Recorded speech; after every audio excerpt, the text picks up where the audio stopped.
हालांकि फजील साहब हमसे जुड़ गए हैं। बहरहाल फजील साहब, आपका बहुत बहुत खैर मकदम है, इस्तकबाल है।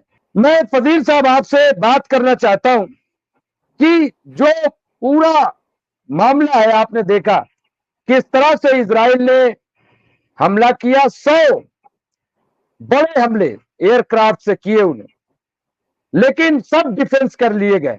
बहुत मामूली नुकसान वहां पे हुआ है। क्या लग रहा है कि आखिर इस हमले के पीछे क्या मंशा थी?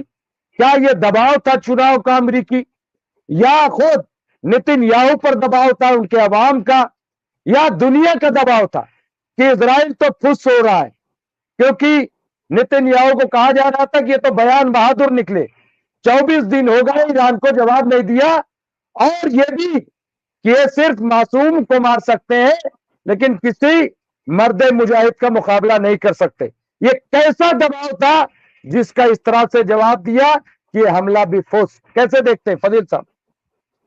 देखिए मुमताज भाई, जिस तरह से ईरान पे हमला इजराइल ने किया, एक तो उसकी टाइमिंग का बहुत असर है। एक तो बहुत लेट किया, दूसरा जो हमला हुआ वो पूरी तरह से विफल हो गया, और इतना हल्का हमला कि ईरान ने उसको ऊपर हवा में ही खत्म कर दिया। अब ऐसे ये लोग, वेस्ट की मीडिया है, उसको कैसे बता रही है, दिखा रही है, उनका अपना मसला है। लेकिन आज जो पूरी दुनिया सोशल मीडिया को सच मानने लगी है और सोशल मीडिया पे सच्चाई आती है, वो सब कुछ देखने के बाद आज पूरी दुनिया कह रही है कि भाई ये तो हमला कुछ भी नहीं था।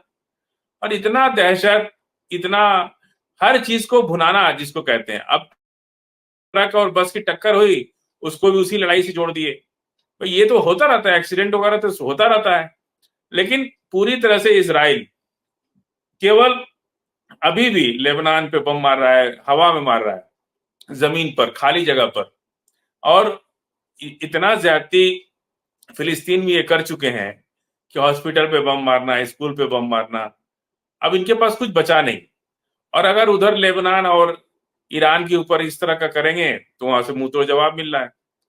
अब इसराइल को तो मुंह की खानी है, इसमें अब कोई दिक्कत नहीं है। और खुद इसराइल डर रहा है।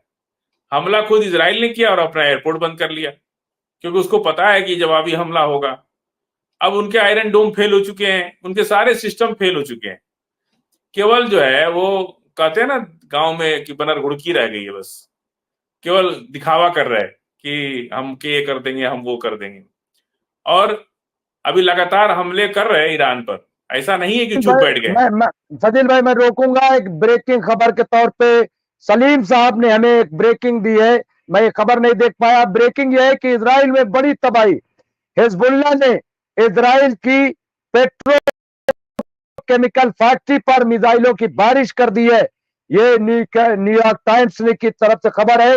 लेकिन ऐसा न होने के कारण 26 अक्टूबर का हमला ईरान पर बिना कानूनी औचित्य के युद्ध घोषित करता है, और इसे इसराइल द्वारा ईरान के खिलाफ युद्ध का कृत्य माना जाना चाहिए। तो बहरहाल ये एक बड़ी खबर, हिजबुल्लाह ने जो है वो बड़ी एक तरीके से बड़ा हमला कर दिया है। और अगर ये हमला हुआ है तो मैं समझता हूं कि ये इसराइल के लिए एक बहुत बड़ा नुकसान है, और ये आपको देखते चलना चाहिए। मैं इसकी डिटेल अभी आपको दूंगा। जी फजील साहब। दूसरा ये है कि आईडीएफ के जवान आज भी काफी मारे गए और काफी लोग घायल हैं। सारे हमले उनके, पैदल सेना तो ये लोग लड़ ही नहीं पा रहे, हवाई हमले के बल पर केवल खड़े हैं। और पैदल सेना तो आईडीएफ के जवान तो बिल्कुल थक गए हैं अब लड़ते लड़ते। और वो लोग चूंकि ट्रेंड सैनिक नहीं है, मैंने पहले भी आपसे कहा था कि वो लोग तेज आवाज से बेहोश हो जा रहे हैं। ये पूरी तरह से अब इसराइल जो है अब हारा हुआ सैनिक हो गया। जैसे हारा हुआ आदमी युद्ध में लड़ता है ना, तो वो मनोबल टूट तोड़ के लड़ रहे हैं। अब उनको पता है कि इसका जवाब मिल जाएगा हमको। तो ये सारा, ये तो जो इन्होंने फायर किया था वो सब फुस निकल गया। अब ये चाह रहे हैं, और हल्ला क्या कर रहे हैं कि हमने उनकी फैक्ट्री उड़ा दी, उनका तेल हटा दिया। देखिए ईरान के पास भौगोलिक क्षेत्र बहुत बड़ा है, उनके पास पहाड़ है, युद्ध करने के लिए पूरे संसाधन है और जगह है उनके पास। इसराइल वहां फेल हो रहा है। इसराइल घनी आबादी है, कम जगह है, लैंड एरिया कम है और घनी आबादी है। एक तरफ समुंदर है, दूसरी तरफ तमाम उससे दुश्मन देश है उसको घेरे हुए हैं। वो खुद ही अपने फिलिस्तीन से घिरा हुआ है। तो उसके पास जगह नहीं है कि वो कहां भागे। अगर उसके ऊपर एक मिसाइल ठीक से गिर जाए तो कितना बड़ा नुकसान होगा, इसको समझ सकते हैं आप। और ईरान तो बहुत बड़ा देश है, बहुत लंबे एरिया में फैला हुआ है, उसके पास अपने पहाड़ हैं, और उस पहाड़ का इस्तेमाल करके वो अपने सैन्य ठिकानों को, और वेस्ट मीडिया क्या बोल रही है, सैन्य ठिकाने तबाह ईरान के। अरे इतना अब जाकर के पता चला कि इतना झूठ बोलते हैं मीडिया के लोग। वेस्ट मीडिया, हर जगह मीडिया अपने चीजों को बढ़ा चढ़ा के दिखाती है, लेकिन अब जनता जान चुकी है इनकी सच्चाई को। अब ये जनता जान चुकी है कि ये लोग जो कुछ बोलते हैं उसको झूठ समझो। कुछ लोग देखते हैं, बाकी ज्यादा लोग देखना ही बंद कर दिए। अब इनका जो ईरान, इराक और सीरिया और जॉर्डन, इन लोगों का नाम आ रहा है कि उस हमले में इनकी जमीन इस्तेमाल हुई, इनके जमीन से हमले हुए, और ये लोग सफाई भी दे रहे हैं कि नहीं, हमारी जमीन का इस्तेमाल नहीं किया गया है। तो देखिए, एक ओआईसी ने भी एक मीटिंग की, ओआईसी ने मीटिंग करके मजम्मत की है ईरान पर हमले की, और कहा है कि ये हमला आतंकवादी हमला है और इसको बर्दाश्त नहीं किया जाएगा। तो ओआईसी भी सामने आ गया, और पूरे आज ओआईसी की ये बैठक है। जब शुरू में आपसे हम बोलते थे ना कि ओआईसी से बहुत फायदा होगा, आज जॉर्डन, आज जो है सीरिया, इराक, ये सारे लोग सफाई क्यों दे रहे हैं? क्योंकि ये लोग कमिटमेंट है ओआईसी के प्रति, ओआईसी की बातों को ये लोग कमिटमेंट है कि भाई हम उनके खिलाफ नहीं जा सकते। लेकिन इधर इजराइल से भी अंदरूनी कमिटमेंट चल रहा है कि भाई हम ठीक है, आपकी मदद भी करेंगे।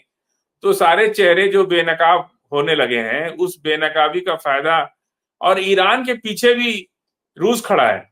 ईरान तो खुद में बहुत मजबूत है और उसके पीछे रूस खड़ा है।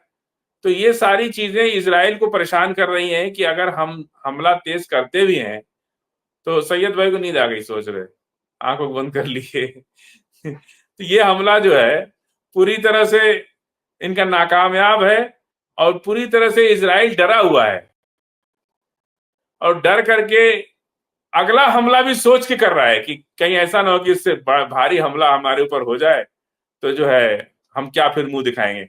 सब मिला के हम वही बात फिर कहेंगे कि रावण अपनी लंका जलाने पर लगा है। अभी भी इनको मान जाना चाहिए, इसको बैठ करके राउंड टेबल मीटिंग करके इसको हल करना चाहिए।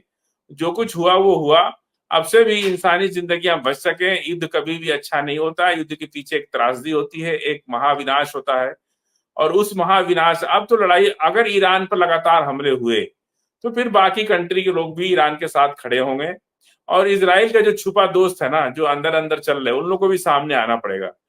तो ये लड़ाई बहुत बड़ी हो जाएगी, महाविनाशकारी होगी। तो अभी भी उनको अपने अहंकार से नेतन्याहू को वापस आकर के कम से कम सीज फायर करके चीजों को बैठ के टेबल पर सलट लेना चाहिए।